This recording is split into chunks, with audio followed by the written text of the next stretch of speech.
अस्सलाम वालेकुम, welcome to debate. मैं हूं ईसा नकवी। आज 20 नवंबर है। 3 दिन के बाद 24 नवंबर के लिए पाकिस्तान तहरीक इंसाफ ने एक फाइनल कॉल का ऐलान किया है और अपने तमाम वर्कर्स को, पाकिस्तान के अवाम को और अपने MNAs MPAs को अपील की है कि ज़्यादा से ज़्यादा तादाद में लोग लेकर वफाकी दारुल हुकूमत इस्लामाबाद पहुँचें और अपनी मुतालबात की फहरिस्त हुकूमत के सामने रखी है कि अगर इन मुतालबात पर अमल दरामद नहीं किया जाता तो न धरना मौखर होगा, न एहतजाज मौखर होगा और ये मुल्क गिर एहतजाज का सिलसिला जारी रहेगा। हुकूमत अपने तौर पर इसको डाउन प्ले तो कर रही है।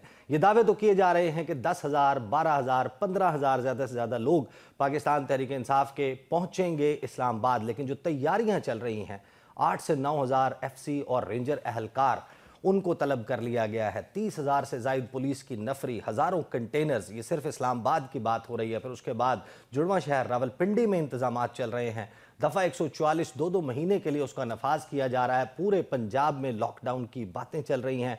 पूरे पाकिस्तान में दफ़ा 144 से लेकर मुख्तलिफ इक़दामात, ट्रांसपोर्ट कंपनियों को रोकना कि कोई बस ट्रांसपोर्ट फराहम ना करे, केटरिंग सर्विसेज को रोकना कि कोई खाना फराहम ना करे, इंतजामात पूरे ना हो। तो अगर 10 से 15,000 बंदे हैं तो फिर इतना टेंशन क्यों है हुकूमत को? या तो फिर वो अपना नंबर और तज्जिया दुरुस्त कर लें, या फिर ये जो इक़दामात किए जा रहे हैं ये इक़दामात कम से कम 15,000 बंदों के लिए तो नहीं है। दूसरी तरफ पाकिस्तान तहरीक इंसाफ ने इतना बड़ा टारगेट अपने सामने रखा है कि तमाम MPAs को, तमाम MNAs को ये ऑर्डर्स दिए गए हैं कि हर MNA 10,000 बंदा लेकर इस्लामाबाद पहुंचे, हर MPA 5,000 बंदा लेकर इस्लामाबाद पहुंचे। अगर ये इसका निस्फ भी अचीव कर पाते हैं तो पाकिस्तान की तारीख में फिर इससे बड़ा सियासी इज्तिमा इससे पहले नहीं हुआ होगा। क्या ऐसा करना मुमकिन है? पाकिस्तान तहरीक इंसाफ, जिसमें एक दाखिली सियासी तकसीम इस वक्त मौजूद है, धड़े वाज़ेह तौर पर मौजूद हैं। क्या Pakistan Tehreek Insaf against all the odds इससे पहले गुज़श्ता 2.5 साल में जो सरप्राइजेस देती आई है, चाहे वो 8 फरवरी को हो,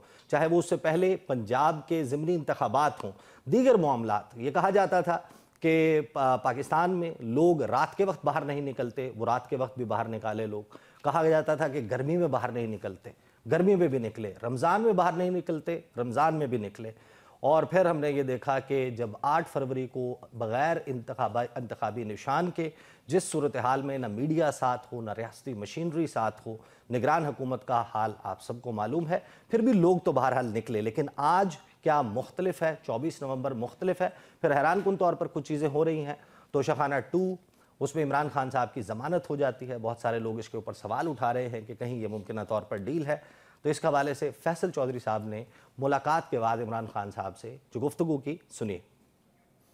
लेकिन ये सवाल बहरहाल मौजूद है कि इससे पहले जब जब पाकिस्तान तहरीक इंसाफ पर सख्तियाँ करनी होती थी, इमरान खान का राब्ता उनकी पार्टी के लोगों से रुकवाना होता था, तो जेल में सिक्योरिटी के इंतजामात का बहाना बनाकर कोई 2 गिरफ्तारियां बता करके जेल के अतराफ में हो चुकी हैं, उसकी बुनियाद पर मुलाकातों के सिलसिले पर पाबंदी लगा दी जाती थी। हैरान कुन तौर पर इमरान खान साहब से मुलाकातों का सिलसिला जारी है और वो वक्त जब उन्होंने अहकामात देने हैं अपनी पार्टी लीडर्स को, अल-अमीन गंडापुर मुसलसल मुलाकातें कर रहे हैं, बैरिस्टर गौहर की मुलाकात हुई है, दीगर लोगों की मुलाकातें जारी हैं इमरान खान साहब से जेल में, और उनके पैगाम को आवाम तक पहुँचाया जा रहा है। तो मंजरनामा है क्या? पाकिस्तान तहरीक इंसाफ क्या अचीव कर पाएगी? कुछ और भी बहुत सारी गुफ्तगू है, वो आपको during the course of program, चाहे वो मरियम औरंगजेब साहिबा की गुफ्तगू, अज़मा बुखारी हो या राना सनाउल्लाह साहब, उनके ऊपर भी तबसरा होगा।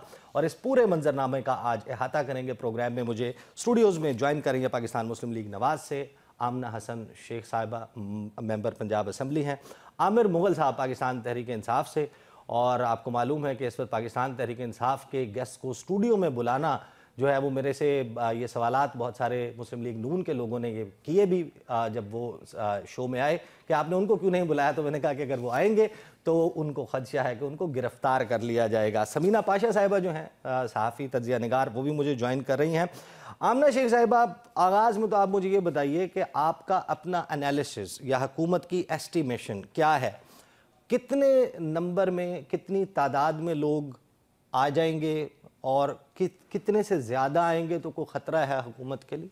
देखिए ईसा, पहली बात यह है कि कोई भी अमाउंट ऑफ नंबर्स हो, हुकूमत के लिए अल्हम्दुलिल्लाह ना कोई ख़तरा है, ना हुकूमत ऐसा समझती है। अगर एक कल्ट आके सड़कों के ऊपर शोर शराबा डालना शुरू कर दे और एक नॉनसेंस किस्म की बातें करना शुरू कर दे, तो मेरा नहीं ख्याल। हाँ, ये है कि हुकूमत को उसके लिए प्रीएम्प्टिव मेजर्स लेने चाहिए, जो हुकूमत ले रही है। मैंने आपका बड़ा डिटेल्ड इंट्रो सुना और आपने कहा कि जी इतने फ़ौजी बुला लिए गए और इतने कंटेनर लगा लिए गए। मुझे ये समझ नहीं आती अनफॉर्चुनेटली और माजरत के साथ।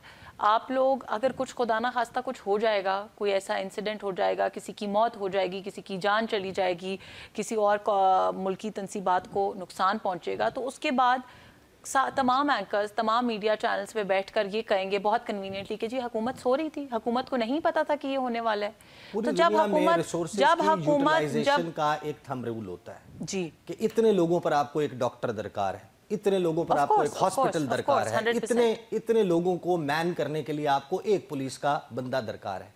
मैं सवाल मेरा ये था, या मेरी गुफ्तगू का मकसद ये था कि आप या तो ये ना कहें, आप लोग ये कह रहे हैं कि 15,000 से ज्यादा बंदा तहरीक इंसाफ इकट्ठा नहीं कर सकती, इससे भी शायद कम हो, मेरी ओपिनियन में इससे शायद कम हो। तो आपके लिए तो इससे ज्यादा आसान तरीका ही कोई नहीं है उनको एक्सपोज करने के लिए। उनको यहाँ F9 पार्क में अगर आप हुकूमत है, आपको तो चाहिए कि आप कहेंगे हम देगे मनवाते हैं, 15,000 बंदा तो है ही कुछ नहीं, हम इनको एक्सपोज करते हैं, पूरी दुनिया को बताते हैं कि 15,000 बंदे ने मुल्क को हाईजैक करने की कोशिश की हुई है। आप ड्रोन उड़ाएं, वहां पर उसकी फुटेज दिखाएं, एक डॉट नजर आएगा। 15,000 मैं आपको बताती हूँ, वो आपने देखा, पहली बात यह है कि वो एक डॉट दिखाने से कुछ होता नहीं है, क्योंकि ये लोग जिस तरह की फोर्जरी और जिन चीजों में महारत हासिल रखते हैं पीटीआई वाले, इन्होंने कैसी कैसी वीडियोस चलाई, कैसी कैसी फोर्ज्ड वीडियोस अभी कुछ अर्सा पहले पिछले धरने के टाइम पे भी चलाई। तो that is not the point. देखिए हुकूमत इस वक्त ना, हुकूमत और पीटीआई में यही डिफरेंस है। हमने कोई पॉइंट स्कोरिंग नहीं करनी, हमारी लीडरशिप कोई सेल्फ ऑब्सेशन का शिकार नहीं है इमरान खान साहब के खिलाफ, उनकी कोई मैं नहीं है जो खत्म नहीं है, जो इमरान खान की। आप मुझे कोई देखिए एक तो जाहिर बात है, अगर गुज़िश्ता 2.5 साल में बताएं कि जिसमें मौजू इमरान खान क्या नहीं, उसके अंदर, क्या उसके जिसमें मौजू इमरान खान नहीं, मैं इमरान खान नहीं था, इमरान खान की हरकतें थी। There is a difference between the two. अगर हमने मुल्क को, अगर हुकूमत में हमें लेकर आए, अवाम अपने वोट से इसीलिए लेकर आए कि हम उनकी पीस, उनकी प्रॉस्पेरिटी, उनकी सॉवरेनिटी को सेफ गार्ड कर सके। क्या हमें इसलिए हमारे ऊपर जो लाखों वोट लोगों ने हमें दिए और हमारे ऊपर जो एतमाद किया, हमें हुकूमतें बनाने के लिए दी, फेडरल में, प्रोविंस में, वो इसीलिए दी ना। अगर आज हम पूरे मुल्क को, एक कल्ट को आके पूरे मुल्क को आग लगाने दें, तो फिर हमारी हुकूमत का क्या फायदा है? सही रोकेंगे बजोर ताकत, जैसे कैसे। मैं समझती हूँ जो इस वक्त गवर्नमेंट की पॉलिसी है, इन माय पर्सनल ओपिनियन, उससे ज्यादा हार्श होनी चाहिए। क्योंकि कोई भी शख्स मैं आपके पास जो मेरे मुल्क पे हमला करता है, उसके लिए नो टॉलरेंस पॉलिसी है। सही। जनाब आमिर मुगल साहब, आप उस कमेटी में हैं जिसने एहतजाज के लिए बंदे भी इकट्ठे करने हैं, पिंडी इस्लामाबाद की जिम्मेदारी आप पर लगी हुई है, आपका नाम उस नोटिफिकेशन में मौजूद है। एक तो ये बात सुन ली आपने आमना हसन शेख साहिबा की, वो कहते हैं कि बजोर ताकत जैसा भी वो क्रश करेंगे, रोकेंगे। और अज़मा बुखारी साहिबा जो है, उन्होंने भी इसी मुतल्लिक कोई गुफ्तगू की है, वो ज़रा सुन लें, फिर आप हमें बताएं आप कितने बंदे लेके आ रहे हैं। जी आमिर मुगल साहब, ए से लेके जेड तक प्लान हुकूमत के पास मौजूद है दहशत गर्दों को रोकने के लिए, ये है वो पैगाम जो दिया गया।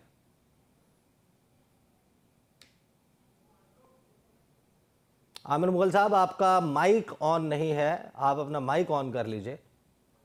जी बिस्मिल्लाहिर्रहमानिर्रहीम।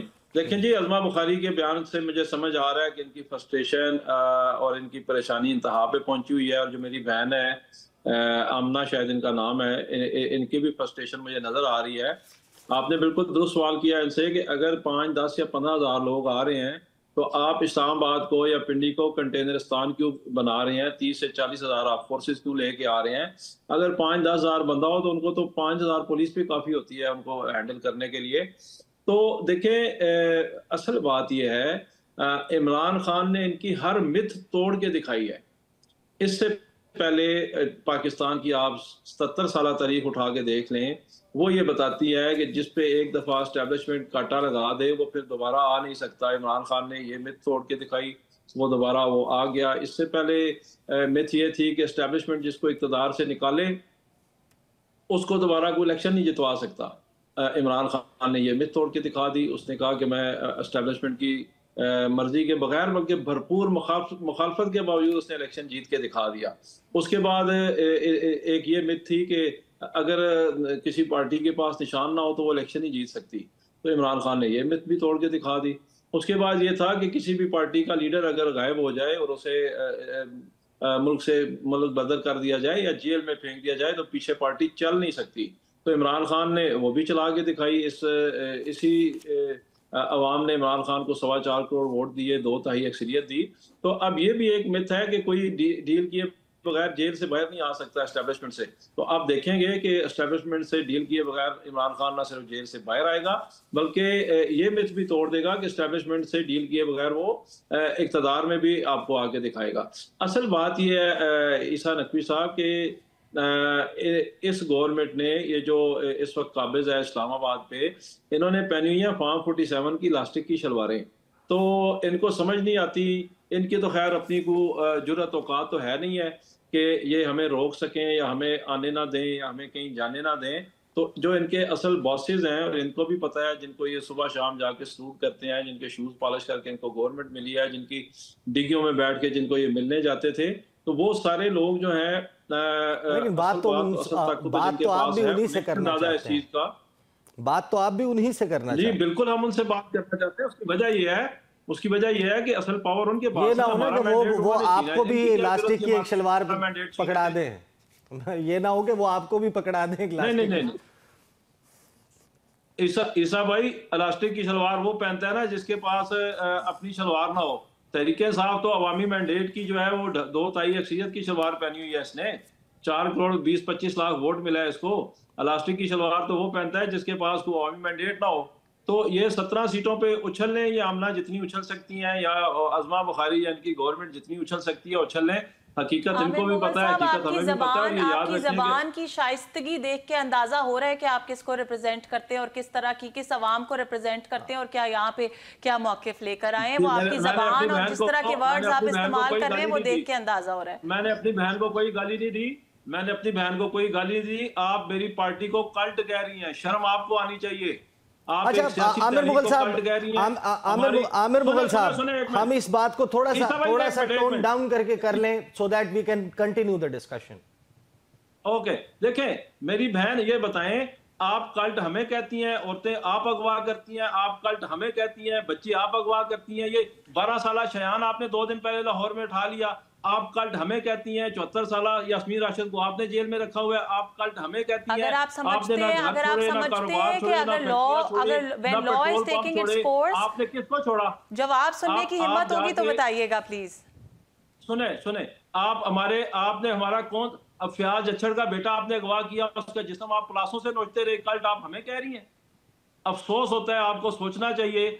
एक खातून हो के आप जिस कल्ट की आप नुमाइंदगी कर रही हैं, जिस कल्ट ने इस मुल्क पे कब्जा किया हुआ है, जिस कल्ट ने बंदूक बरदारों के साथ मिलकर पूरी कौम का मैंडेट लूट लिया, आप उसको रिप्रेजेंट कर रही हैं और कल्ट का आप हमें ताना दे रही हैं। कल्ट तो वो है जिसने अवाम का मैंडेट लूटा दिन दिहाड़े। कल्ट तो वो है जिसने सुप्रीम कोर्ट पे कब्जा कर लिया। कल्ट तो वो है जिसने शूज पॉलिश करके इक्तदार हासिल किया।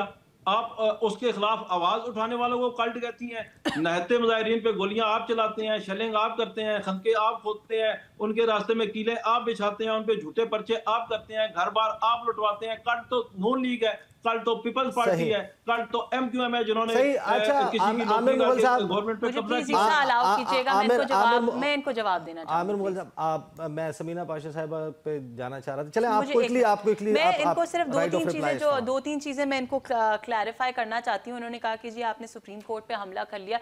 इशू ये है कि इन लोगों ने ना कभी आइन पढ़ा, ना कभी आज तक आइन की इज्जत की, ना करना सीखी, ना अपने सपोर्टर्स को सिखाई।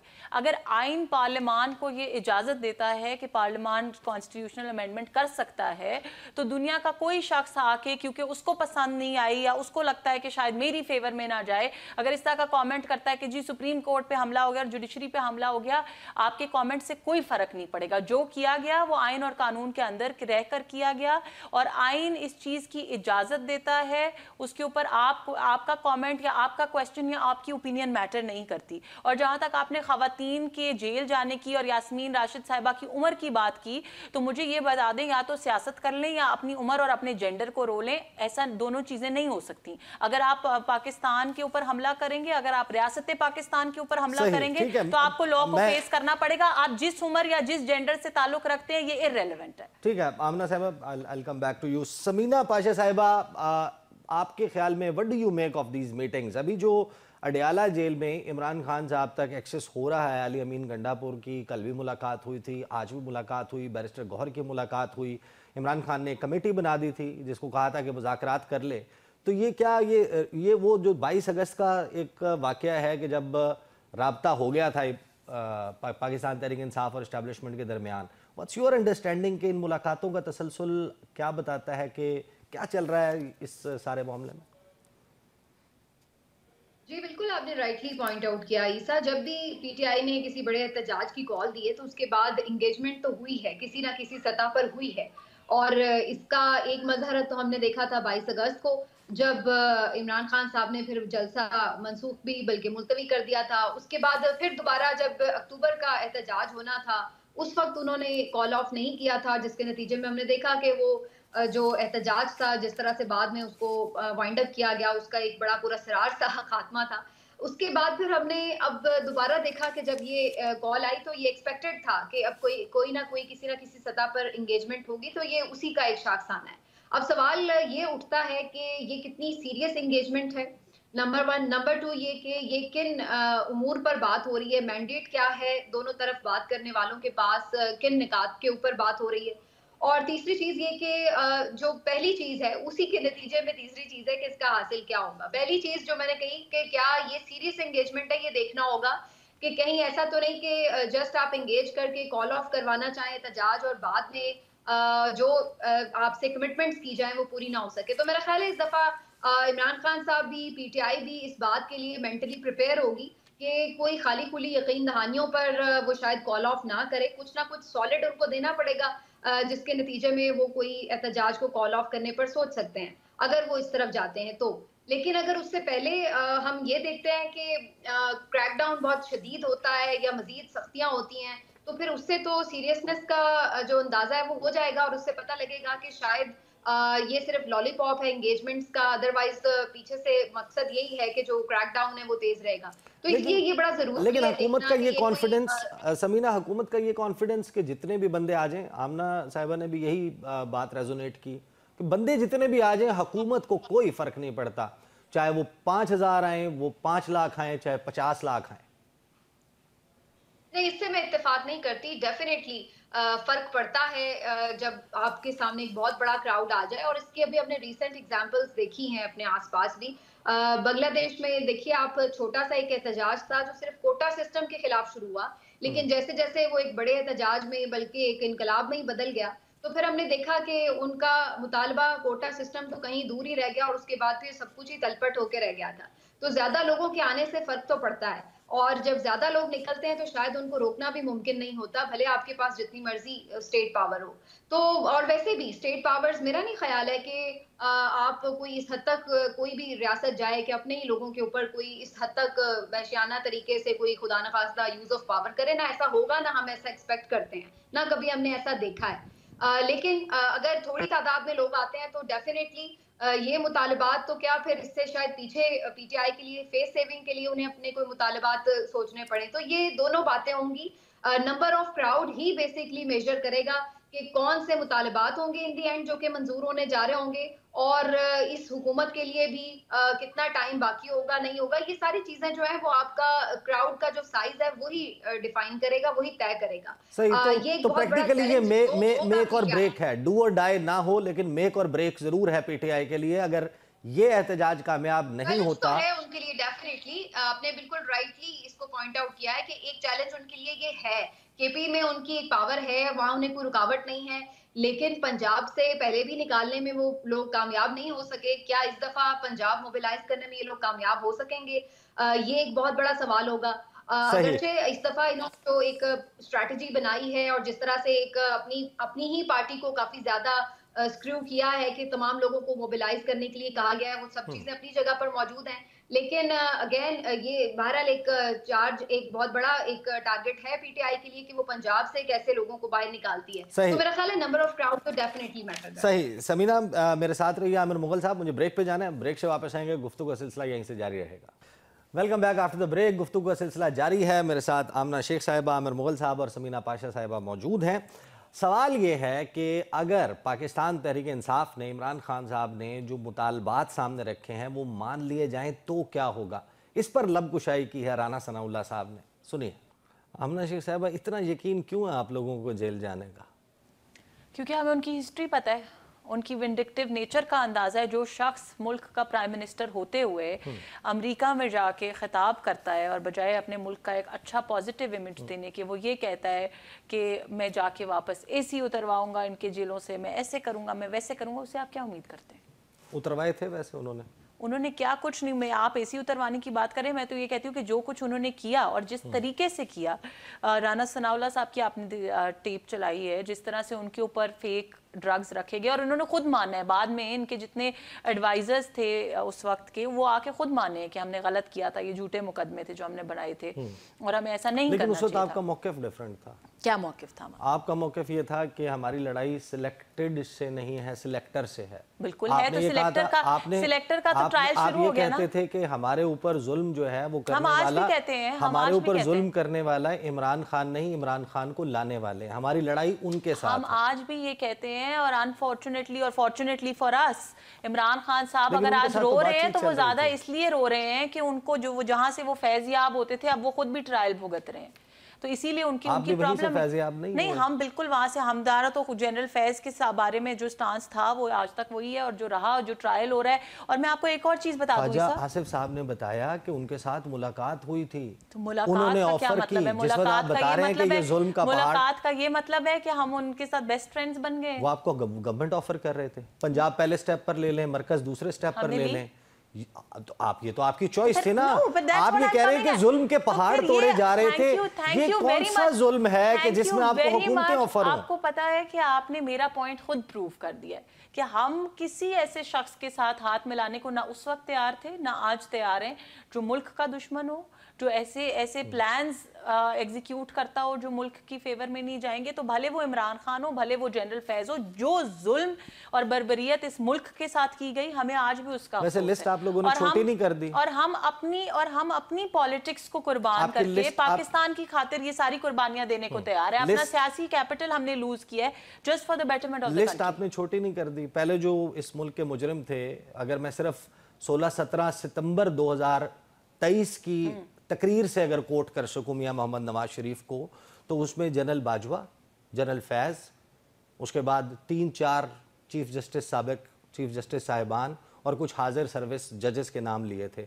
आप उस लिस्ट को ऑन करती हैं? जनरल बाजवा भी हैं? मैं बिल्कुल उस लिस्ट को ऑन करने का मकसद ये है, आपको मैं जनरल बाजवा हैं, मैं उसी पे आने लगी हूँ। ये चीजें क्लैरिफाई होंगी जनरल फैज के ट्रायल के। नहीं, मैं तो इस चीज की स्ट्रॉन्ग बिलीवर हूँ। ये तो हमने मीडिया में पाकिस्तान में ट्रेंड बना दिया कि हर चीज का बैठ के मीडिया ट्रायल करनी शुरू। जनरल फैज का ट्रायल का मकसद ही है, जब वो ट्रायल कंक्लूड होगा तो बहुत सारी चीजें क्लियर हो जाएंगी।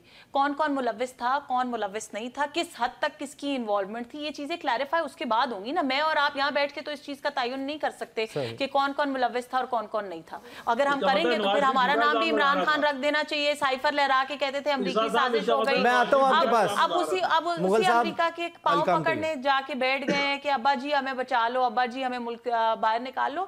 सो I can't make such irresponsible comments sitting here. जब ट्रायल कंक्लूड होगा तो वी कैन सी दैट। ठीक है। आमिर मुगल साहब, वो राना सनाउल्लाह साहब कह रहे हैं कि अगर हमने इनके मुतालबात मान लिए तो फिर हम अडयाला जेल में होंगे। तो अब आपने अगर ऐसी सिचुएशन क्रिएट कर दी है तो इसका मतलब है कि फड्डा है। अब सिर्फ लड़ाई होगी, जो फरीक जीत जाएगा, यानी ये स्टेलमेट की तरफ नहीं जाएगा, एक फरीक की शिकस्त होगी और एक की फतह होगी। देखिए जी, मैं सबसे पहले तो थोड़ी देर पहले मेरी बहन, मैंने सिर्फ इतना कहा कि ये और अज़मा बुखारी की जो उछल कूद है, मैंने इतना कहा तो इनको इतना बुरा लगा और मुझे एथिक्स सिखाने लग गई। और अभी जो इन्होंने इमरान खान के बारे में अल्फाज यूज किए कि पता नहीं किसी को अब्बा जी कह रहे हैं, तो मेरे ख्याल में ये इनको इखलाकियात मरियम नवाज ने सिखाई है। वैसे ईसा भाई, अगर आप इजाजत दें तो थोड़े से मैं क्लिप सुना दूं इनको, अज़मा बुखारी के, मरियम औरंगजेब की और मरियम नवाज के जो इनकी लीडर हैं, उनकी जुबान कैसी है और इनको कैसी। ये शाहिद खटक साहब ने जो ट्रेंड शुरू किया है ना, ये जो शाहिद खटक साहब ने ट्रेंड शुरू किया, आपकी पार्टी जो इनकी लीडर इनको सिखाती है, तो अल्लाह की पनाह मांगते हैं हम ऐसी इनकी लीडरों से, और जिस तरह की इनकी जुबानें हैं। तो एक, अब मैं सुने, मैं स्टेप बाय स्टेप इनकी और आपकी बातों का जवाब देता हूँ। जो राना सनाउल्लाह साहब ने बात की, सबसे पहले तो ये मेरी मोहतरम बहन आमना कह रही थी कि मैं समझती हूँ कि जितनी सख्ती है इस वक्त भी कम है, इससे ज्यादा होनी चाहिए। तो मेरी बहन, मैंने गवर्नमेंट का स्टांस नहीं दिया, मैंने कहा इन माय पर्सनल कैपेसिटी। चले तो मैं आप आप नून लीग को इधर रिप्रेजेंट कर रही है ना, कि इधर बैठ के आप कोई किसी और मेरे पार्टी भाई, को मैं कर रही नून हैं, लीग को तबलीगी बात रिप्रेजेंट तो कर नहीं रही हूँ, कर रही लेकिन है मैं ना। पर्सनल ओपिनियन का इख्तियार रखती हूँ और मैंने यही कहा था कि नून लीग की गवर्नमेंट ना, बहुत लीनियंट है। मैं तो अगर मुझे इस इतना वक्त इख्तियार पॉलिसी है मेक कर आपको रही जवाब होती तो देने इससे का, ज्यादा करती। मुझे है इख्तियार आपको जवाब देने का, प्लीज दें, मुझे। बट अच्छा चलें, फैक्ट्स को थैंक यू, ट्विस्ट ना करें। मेहरबानी, आपने मुझे इजाजत दे दी। देखें, आप कितनी और सख्ती करेंगे? आपने जिले शाह को कत्ल किया, आपने फैसल नवाज को कत्ल किया, आपने हमारी खवातीन, ये कह रही है ना कि खवातीन को जेल में रखने पे वो सियासत ना करे, वो सियासत इसलिए कर रही है कि आप उन पे झूठे मुकदमे बनाए। आपने हमारी खवातीन को साल साल 2-2 साल से बेगुनाह कैद में रखा हुआ है, आपने हमारी लीडर पे कातलाना हमले करवाए हैं, आपने हमारे लीडर को 200 झूठे मुकदमों में मुलवस किया हुआ है, आपने हमारा मैंडेट लूट लिया है। आप जब हमारा जलसा जुलूस कोई रैली होती है, आप उस पर धावा बोल देते हैं, आप लोगों के टांगे बाजू तोड़ देते हैं, आप लोगों की फैक्ट्रियां बंद कर रहे हैं, लोगों के घर मसमार कर रहे हैं, लोगों की अमलाक तबाह कर रहे हैं, अगवा कर रहे हैं। आपने हमारे कितने लोग अगवा किए, सदाकत अब्बासी, अली अवान, उस्मान डार। आप सहाफियों के पे जो जुल्म कर रहे हैं, इमरान रियाज के साथ आपने क्या किया? तो इससे वही ज्यादा उस्मान क्या डार जो आपने पीटीआई छोड़ आमना बहन, चुके हैं, आप क्या उनकी करना बात कर चाहती रहे हैं? हैं। सुने सुने और सुन लेना। अब मैं आपसे मैंने आपकी पूछ बात रही में हूँ कि बोला, आप उन्हीं उस्मान डार मैं की बात आपकी करें बात जो में बोला पीटीआई हूँ, छोड़ चुके हैं। मैं मैं आपकी आपसे बात में पूछ रही मैं हूँ आपकी भाई, बात में आपसे बोला ही हूँ, पूछ रही हूँ। मैं आपकी बात में बोला हूँ, मैं भी आपसे बहुत कुछ पूछ सकता हूँ आपके बीच में। तो अभी जरा आराम से सुन ले मेरी बात। तो अभी मुझे बताएं कि इतना कुछ करने के बाद अब एक काम रह गया है कि आप सबको जिंदा ना वो गैस वाले चैम्बर्स में जला दें। ये एक काम रह गया जो अभी तक आपने नहीं किया। बाकी तो कोई काम आपने दुनिया का छोड़ा नहीं है जो जुल्म सितम आपने पाकिस्तान की आवाम पे ना किया हो। जो आपके जुल्म के खिलाफ आवाज बुलंद करते हैं उसके साथ तो आप हर हद तक चले जाते हैं। फिर आपने अब बात की जी, राना सनाउल्लाह साहब जो कह रहे हैं, ये बिल्कुल आपने ईसा भाई ठीक कहा, राना सनाउल्लाह भी ठीक कह रहे हैं। जब इस मुल्क में आयन और कानून की हुक्मरानी होगी, जब इस मुल्क में मैंडेट असल अवाम को जिनको अवाम ने दिया है वो मैंडेट वापस मिलेगा, तो फिर मुझे बताएं कि इनकी तो कोई जगह नहीं बचती। बाकी हाँ, ये बात जरूर है, तरीके साहब किसी के साथ जातियात पे नहीं जाएगी, तरीके साहब किसी के साथ जाती इंतकाम नहीं लेगी। जो कुछ भी होगा कानून के दायरे में होगा, जो कुछ भी होगा आयन के दायरे में होगा। आयन को हम अपनी असली शक्ल में वापस लेके आएंगे। और ये बात याद रखिएगा कि इस अवाम को, मैं बिलखसूस अपने नौजवानों को आपके जरिए ये पैगाम देना चाहता हूँ कि इस मुल्क में आपका इस रजीम के होते हुए कोई भी फ्यूचर नहीं है।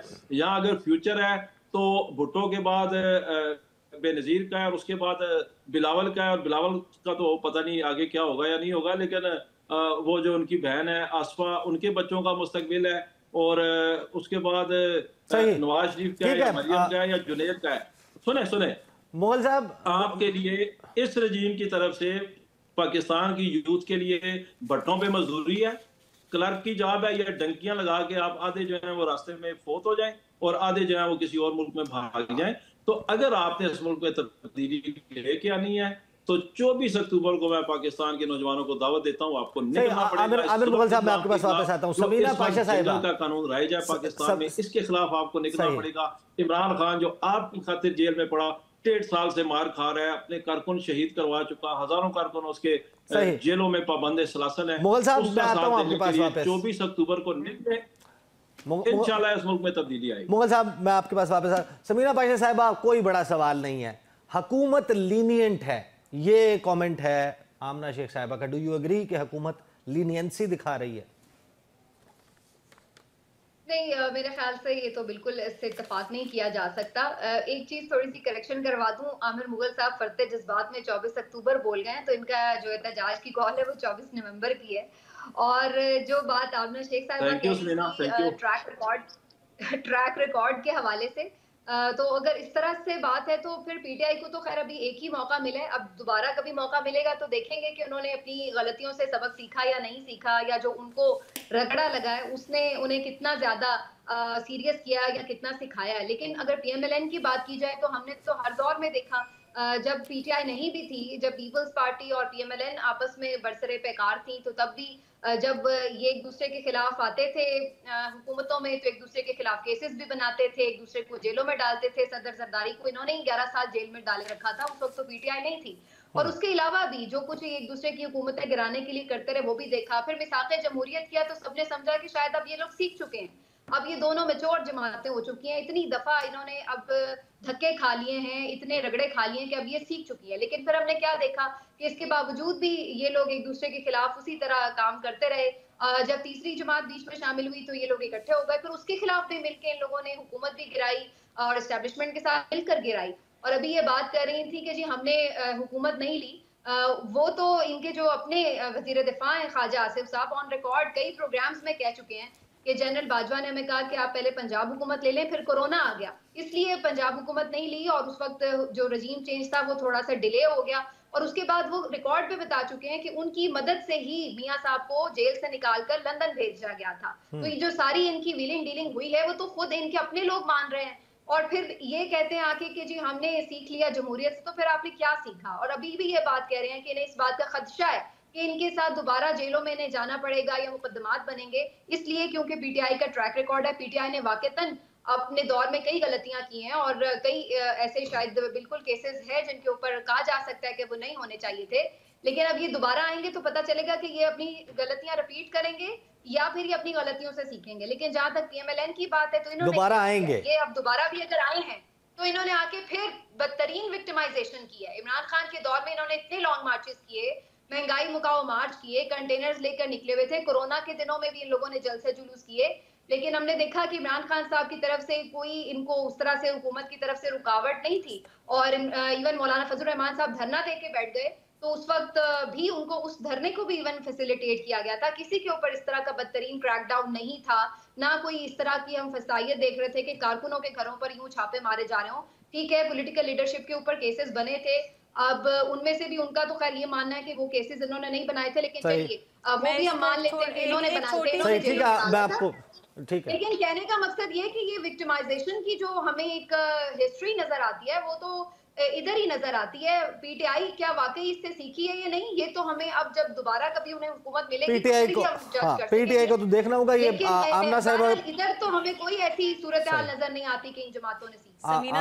समीना साहिबा मैं आपको एक छोटी सी एग्जांपल दे देती हूँ। आपने कहा कि कोई जुल्म और फस्तायत आपने नहीं देखी, मैं आपको एक छोटी सी एग्जांपल दे देती हूँ। सेनेटर इरफान सिद्दीकी साहब जो हैं करियर्ड प्रोफेसर हैं, एजुकेशनिस्ट हैं और पिछले 40 साल से ज़्यादा से वो प्रोफेसर रहे, टीचर रहे। उनका कोई सिवाय इसके कि वो मियां नवाज शरीफ साहब के ज़ाती दोस्त हैं और टेक्नोक्रेट सीट पर सेनेटर बने, उनका कोई सियासी बैकग्राउंड नहीं है। उसके बावजूद, और बुजुर्ग भी हैं क्योंकि आमिर मुगल साहब को लोगों की एज की भी बड़ी परेशानी है, बुजुर्ग भी हैं, प्रोफेसर भी हैं, उनके ऊपर, उनके घर के ऊपर मुझे कुछ केसेस ऐसे थे इस दौर में बने हैं जो नहीं होने चाहिए। मुझे प्लीज बात तो खत्म करने दें। उनके घर पे हमला किया गया, मुझे प्लीज खत्म तो करने दें बात। हमने इस तरह नहीं देखी जी। इरफान सिद्दीकी साहब के घर पे ईसा हमला किया गया, उनको वहां से जो है अरेस्ट किया गया, उनको हथकड़ी लगाई गई। एक प्रोफेसर को, एक एजुकेशनिस्ट को, हम यहाँ पे एजुकेशन की बात करते हैं, हथकड़ी लगाई गई। 2 दिन उनको जो है वो लॉकअप में रखा गया। उसकी कोई जस्टिफिकेशन है? ये मैंने आपको सिर्फ एक एग्जाम्पल दी है क्योंकि अगर मैं अगर मैं आपको एग्जाम्पल्स देनी शुरू करूंगी, क्योंकि इन्होंने कहा ऐसा जुल्म, और जहां तक खवातीन की बात की, जो कुछ मरियम नवाज साहिबा के साथ किया गया, उनके जेल सेल में कैमरे लगाए गए, उनके ऊपर जिस तरह के जुल्म किए गए। हाँ, ये अगर आप कहते हैं कि जी इनकी 40 खवातीन जेल में और हमारी एक थी, तो हमारी 40 ने वो वाले करतूत नहीं किए ना। हमारी 40 ने जाके लोगों को इंस्टिगेट नहीं किया मुल्क के ऊपर हमला करने के लिए। हमारे पास कोई ऐसी खातून मौजूद नहीं है जिन्होंने यास्मीन राशिद की तरह कहा हो कि जी कोर कमांडर हाउस की तरफ बढ़ो, पेट्रोल बम लेकर आओ। 9 मई से पहले भी जो हुआ, आपको पता है, law is taking its course. हम लोग हर तरह की पॉलिटिकल विक्टिमाइजेशन के अगेंस्ट हैं। हमारी पार्टी के, लेकिन जहां पर अब मुझे ब्रेक पे जाना है, मुझे ब्रेक पर जाना है, और जो सबसे अफसोस का मकाम है, मेरे साथ रहिएगा समीना पाशा साहिबा, आमिर मुगल साहब। हुकूमत से जब हम सवाल करते हैं किसी भी वाक़े के बारे में, उनमें बहुत सारे लोग हैं जो सेन लोग हैं, वो हमें ये नहीं कहते कि ये हम जो कर रहे हैं ये को बहुत गलत है। वो हमें जस्टिफिकेशन देते हैं, वो हमें बताते हैं कि मरियम नवाज साहिबा का दरवाज़ा टूटा था, गलत था। फरियाल तालपुर साहिबा को गिरफ्तार किया गया था, गलत था। बहुत सारे काम ऐसे किए गए। मियाँ साहब को उनकी वाइफ जब वो बीमार थी, बिस्तर मर्ग पर थी, उनसे मुलाकात नहीं करने दी गई। ये लिख कर एक ही मरतबा क्यों नहीं दे देते कि उस एक दरवाजे के बदले में कितने दरवाजे तोड़ेंगे तो तशफ़ी होगी, कितनी ख़वातीन को गिरफ़्तार करेंगे फरियाल तालपुर साहिबा के अगेंस्ट तब तशफ़ी होगी, और कितने लोगों को इसी सूरत हाल से गुजरना पड़ेगा जिनसे इनको गुजरना पड़ा। ब्रेक लेते हैं, ब्रेक के बाद आके गुफ्तगू का सिलसिला यहीं से जारी रहेगा। Welcome back after the break. Amna साहिबा, ज़ाहिर है कि हुकूमत कोई भी हो, तहरीक इंसाफ हो, नून लीग हो, पीपल्स पार्टी, कोई भी हुकूमत होगी, उसने ज़ाहिर इक़दामात करने होते हैं, वो कोशिशें करती है एहतजाज के हवाले से। लेकिन ये एक जो गुज़श्ता 2 साल से पाकिस्तान मुस्लिम लीग नवाज़ का वजारत दाखिला है, वो इस किस्म के बयानात के जो नौजवान अगर एहतजाज के लिए बाहर आएगा उसकी डिग्री मनसूख हो जाएगी, शनाख्ती कार्ड ब्लॉक हो जाएगा, नौकरी से निकाल दिया जाएगा, पासपोर्ट मनसूख हो जाएगा।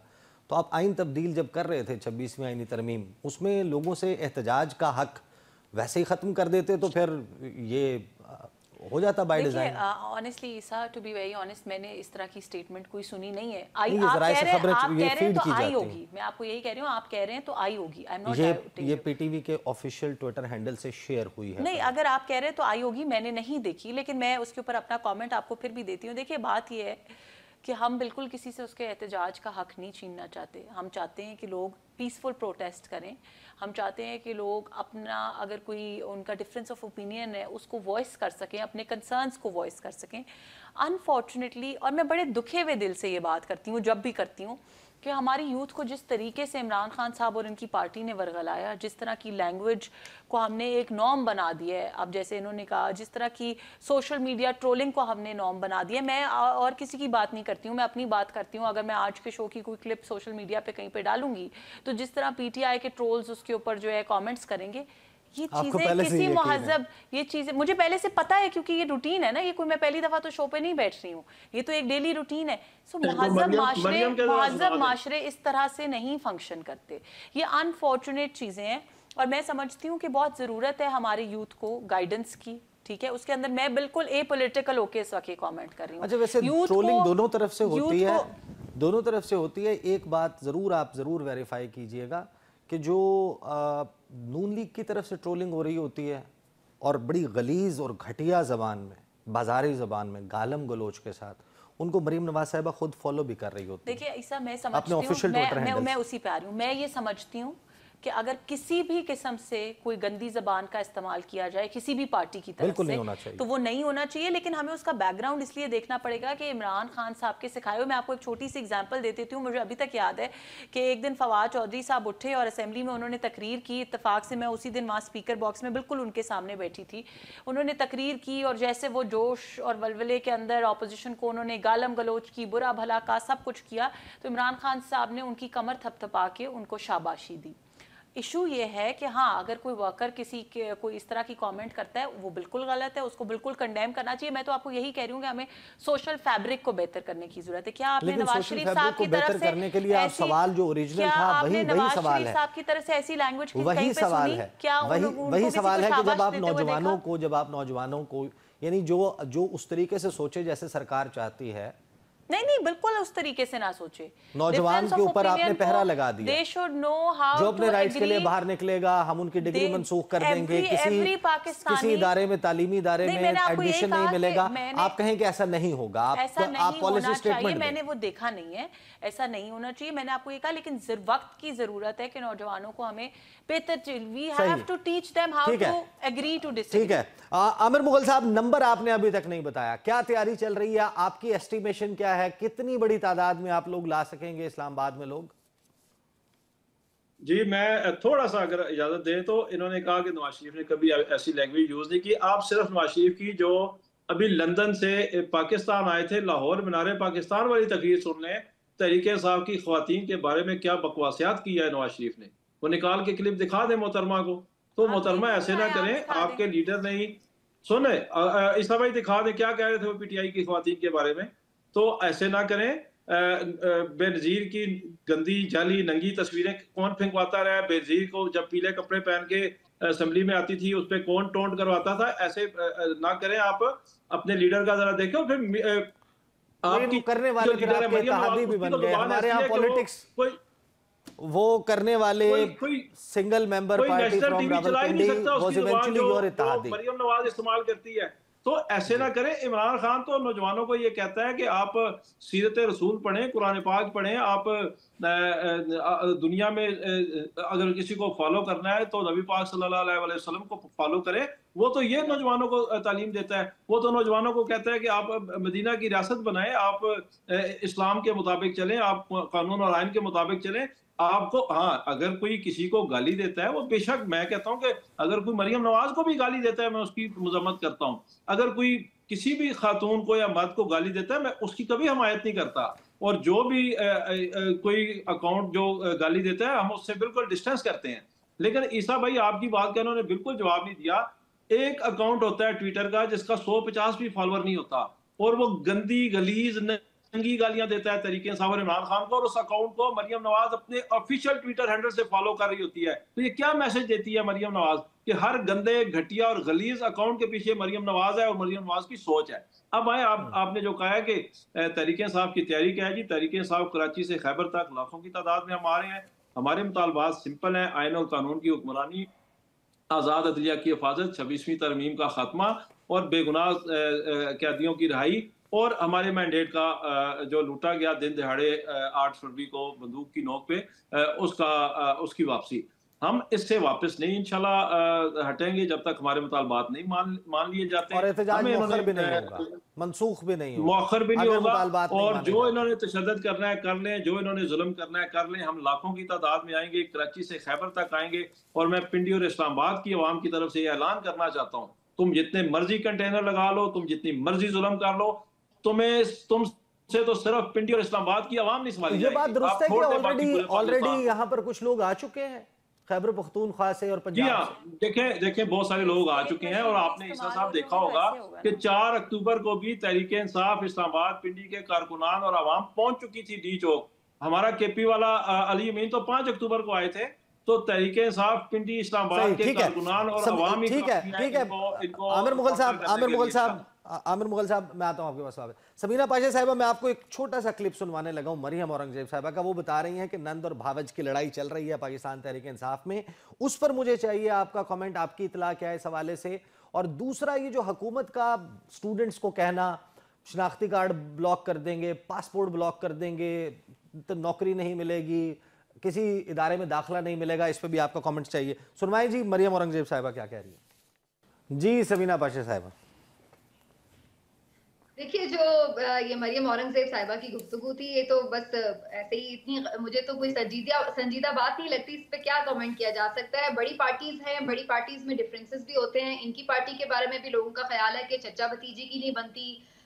इनके पार्टी के बारे में भी बहुत सी ग्रुपिंग हो सकती है, तो इसलिए ये हर पार्टी में होता है। पीपल्स पार्टी में भी होगा कि जी बिलावल की शायद थॉट और है, जरदारी साहब कुछ और माइंडसेट हैं। इसी तरह पीटीआई में भी हो सकता है।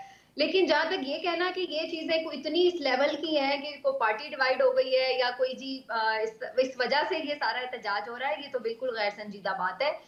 बिल्कुल डिफरेंसेस हो सकते हैं, लेकिन इसका इस बात से ताल्लुक नहीं है कि एहतजाज इस वजह से नाकाम हो जाएगा या इसके ऊपर पार्टी कैप्चर करने की कोई जंग है। अल्टीमेटली पीटीआई का मतलब इमरान खान है और इमरान खान का मतलब पीटीआई है।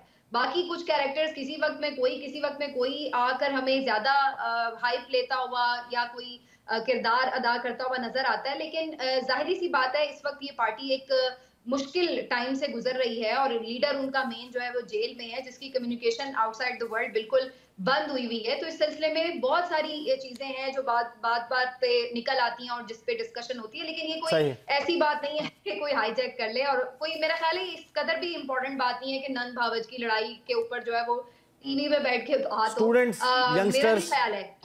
Yes exactly. बाकी जो मोहसिन नकवी साहब की बात है, ये बेसिकली बहुत ही एक आमिराना सी सोच है। ये तो हम आमिरों के बारे में ऐसा सोचा करते या सुना करते थे कि जी वो एहतजाज नहीं करने देंगे, वो इस तरह भी काबू करने की कोशिश करेंगे, वो उस तरह भी काबू करने की कोशिश करेंगे। देखिए सीधी बात है, एक सिंपल फॉर्मूला होता है जमहूरियत का कि आप लोगों की बात सुनते हैं।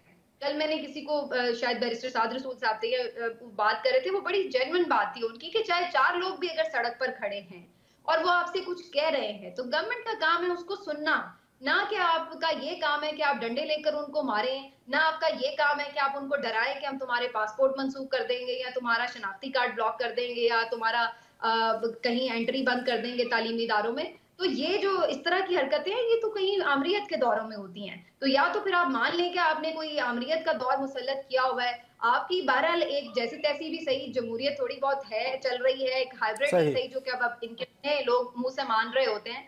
तो जो भी सिस्टम है, बहरहाल लोगों का एहतजाज करने का हक है। अगर आप उनको एक पीसफुल प्रोटेस्ट करने देते हैं, उन्हें करने दें। अगर उनकी बात में कोई दम हुआ तो लोग उनको ज्वाइन करेंगे, नहीं हुआ तो वो एक्सपोज हो जाएंगे।